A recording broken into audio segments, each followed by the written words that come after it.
Hi children, we move on to our second chapter, acids, bases and salts.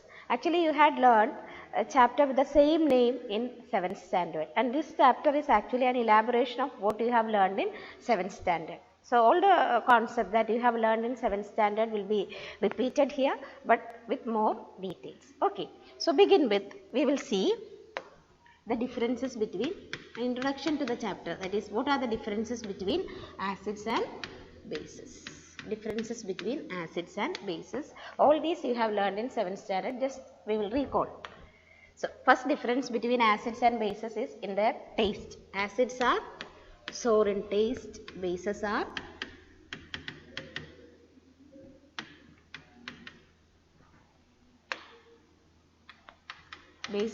bitter in taste. Acids are sour in taste, bases are bitter in taste. Second one is how they behave to touch. Acids are watery to touch, bases are soapy to touch. Okay, so first difference is acids are sour in taste, bases are bitter in taste. Second difference is acids are watery to touch, bases are soapy to touch. Third difference is how they behave towards litmus. Litmus might be familiar to you. This is the most commonly used indicator. Litmus comes in the form of paper and also in the form of solution. We have red and blue litmus papers and litmus solutions available. So acids, the behavior towards litmus is they change the color of blue litmus to red, and bases change the color of red litmus to blue.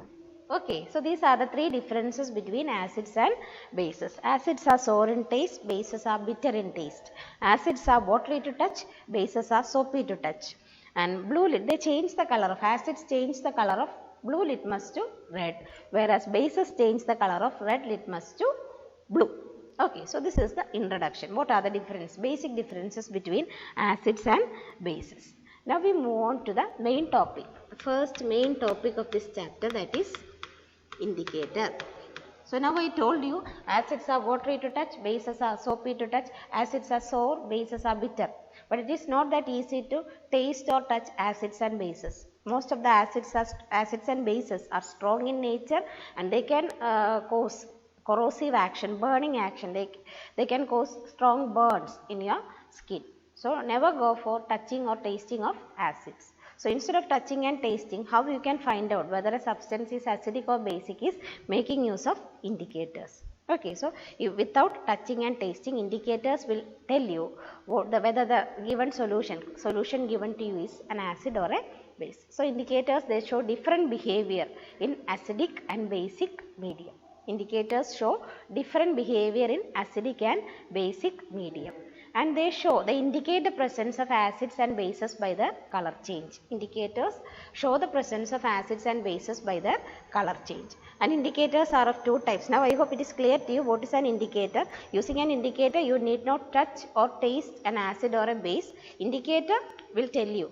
It shows different behavior in acidic and basic medium, and by its color change it will tell you whether the solution given to you is acidic in nature or basic in nature. Now indicators are of two types, natural indicators and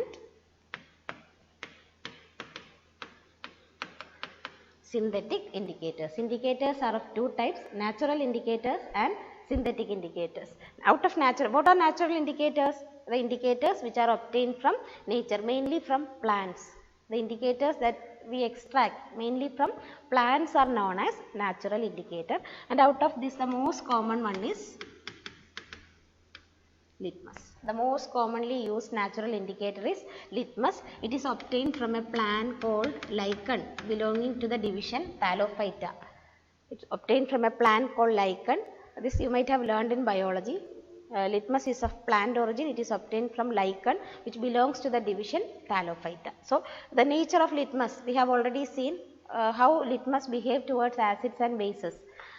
In litmus, in acidic solution is red, and in basic solution litmus is blue in color. So it shows different colors in acidic and basic solution.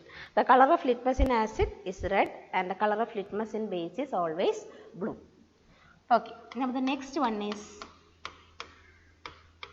turmeric. You may be familiar with turmeric, manjal, that we use in curries and all. Turmeric is another indicator of plant origin, and its colors in acid it is yellow in color. This you have learned in 7th standard, and in base the color of turmeric is reddish. Okay, so turmeric is another indicator which is obtained from nature. It shows yellow color in acidic solution, and base its color is reddish. Now another natural indicator is red cabbage leaves. Out of these, the most commonly used one is litmus. It gives perfect result in the laboratory. So red cabbage leaves can be used, and along with this we can make use of colored petals of flowers like hydrangea, petunia, geranium, etc. So all these are indicators, but out of these the most commonly used one is litmus. Okay, so the first type of indicator is natural indicator. The indicators which are obtained from nature, mainly plant origin, they are known as natural indicator, and out of these the most common one is, most widely used is litmus, which is obtained from a plant called lichen, which belongs to the division Thallophyta. And the color of litmus in acid is red and the color of litmus in base is blue. The next natural indicator is turmeric, again of plant origin. In acid it is yellow in color and in base it is reddish in color. And another natural indicators that can be used are red cabbage leaves and flowers, colored petals of flowers like geranium, petunia and hydrangea. You can refer to your textbook for this. Okay, red cabbage leaves, colored petals of flowers like hydrangea, geranium and petunia. Now coming to synthetic indicators, this also we have learned in 7th standard. These names, the spelling of these indicators you have to write and learn. First one is, so what are synthetic? Chemical substances. So in the laboratory mainly we make use of the synthetic indicators, the indicators which are made from chemical substances. Phenolphthalein, and the second one is methyl orange. Be familiar with the spellings of these indicators. So these are the two commonly used synthetic indicators, phenolphthalein and methyl orange. Phenolphthalein and methyl orange. Now coming to their colors, phenolphthalein in acid, phenolphthalein in acid solution it is colorless, and in base it is pink. Okay, so different colors in acidic and basic medium. Phenolphthalein is colorless in acid. So when you add few drops of phenolphthalein to acid, it remains colorless. It's a colorless solution. Phenolphthalein is actually a colorless solution. When you add it to acid, it remains colorless. But when you are adding it to a base, the color changes to pink. All these you have seen in 7th standard, isn't it? All these substances were brought to class and you are shown how litmus, phenolphthalein, methyl orange work with acids and bases. Okay. Now methyl orange again, in acid we will see what are the colors that methyl orange shows in acidic and basic medium. Okay. In acid it is reddish and in base it is golden yellow. These colors you should be familiar with.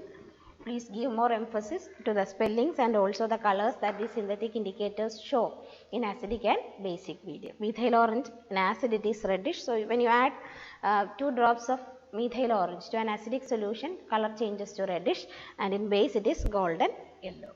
Okay, so these are 2 synthetic indicators. I hope this is clear to you. Natural indicators are obtained from natural sources, mainly from plant sources, and the most commonly used natural indicator is litmus. It is red in acid and it is blue in basic solution. Next one is turmeric. Turmeric is used in curry and all. You know turmeric, manjal. It is in acid, it is yellow in color, and in base it is reddish. That's why the curry stains, the yellow curry stains in clothes, when you wash with the basic substance like soap, the color changes to reddish color, reddish brown color. Now another example of natural indicator is color change and all is not there. You need not learn that. Just learn the examples of another class of natural indicators. Red cabbage leaves, petals of flowers, colored petals of flowers like geranium, petunia and hydrangea. Now synthetic indicators, the indicators which are obtained from chemical substances. Two examples are there. One is phenolphthalein, the other one is methyl orange. Phenolphthalein, in acid it is colorless and in base it is pink. And methyl orange, in acid it is reddish and in base it is golden yellow. Okay. Now one more type of indicator is the olfactory indicators. The next type of indicators, actually it comes under natural indicator. All these indicators are natural substances, but the mode of identifying acids and bases different here. It is not by color change, but it is by difference in smell. Okay. So olfactory indicators. Olfactory indicators, they are indicators which give different odor or smell. Different odor or smell in acidic and basic medium. Other indicators, they show different colors in acidic and basic medium. So unlike the other indicators, olfactory indicators smell change only they give. They give different odors or smell in acidic and basic medium. Okay. Examples: vanilla, onion,